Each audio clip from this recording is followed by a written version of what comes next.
12 মাসে 13 পার্বণের গলি শাঁখারী বাজার। পুজো দেখতে নগরবাসীর ঝোঁক তাই পুরান ঢাকার এই এলাকার দিকেই বেশি।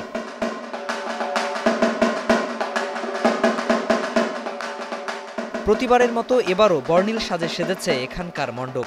ষষ্ঠীর দিন 4 ছেলে মেয়ে লক্ষ্মী, সরস্বতী, গণেশ ও কার্তিককে নিয়ে মহামায়ায় অধিষ্ঠান। দুষ্টের দমন আর শিষ্টের পালনে স্বর্গ থেকে মর্তের পিতৃগৃহে দুর্গতি নাশিনী। এর আগে বেলবরণে শুরু পূজার মূল আনুষ্ঠানিকতা।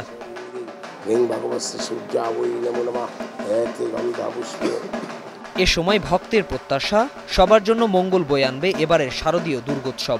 শস্যপূর্ণ বসুন্ধরা, মানে যাতে আমাদের বসুন্ধরা পৃথিবীতে ধান ফসলাদি হয় এবং সবার জন্য সুখে শান্তিতে থাকতে পারি।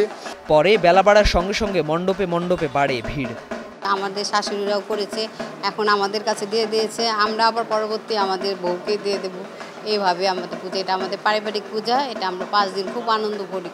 ওর এখন মানে এটাই প্রথম পুজো, ওর অনেক মজা লাগতেছে যে ওর সাথে আমি নতুন মেহমানের সাথে পুজোটা কাটাতে পারবো। খুব ভালো লাগছে যে কদিন ধরে আসলাম, আশা করি আরও খুব মজা হবে। আমাদের যে সমাজের সার্বিক পরিস্থিতি সেটা স্বাভাবিক হয়ে যাক, এই দেবীর কাছে প্রার্থনা করি। স্বজনদের নিয়ে দেবদেবী দর্শনে আসেন অনেকে। এদিকে পূজার নিরাপত্তা সর্বোচ্চ ব্যবস্থা নিয়েছে আইন শৃঙ্খলা বাহিনী। যে কোনো অপ্রীতিকর পরিস্থিতি মোকাবেলায় প্রস্তুত তারা।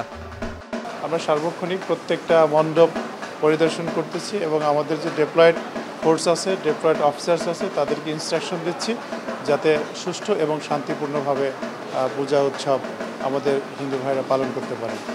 শারদীয় দুর্গোৎসব উপলক্ষে শুধু শাঁখারী বাজার নয়, পান্নিটোলা, গোয়ালনগর, তাঁতি বাজারেও এখন সাজ সাজ রব। চারিদিকে উৎসবের আমেজ ছড়িয়ে গেছে। দুর্গাপুজো পরিণত হয়েছে মিলন মেলায়। ভক্তরা বিশ্বাস করেন দেবী দুর্গা পৃথিবীতে এসেছেন তাদের দুঃখ দুর্দশা ঘোচাতে এবং আশীর্বাদ দিতে এবং পৃথিবীতে শান্তি প্রতিষ্ঠা করতে। শাহানুর ইসলাম, স্টার নিউজ, ঢাকা।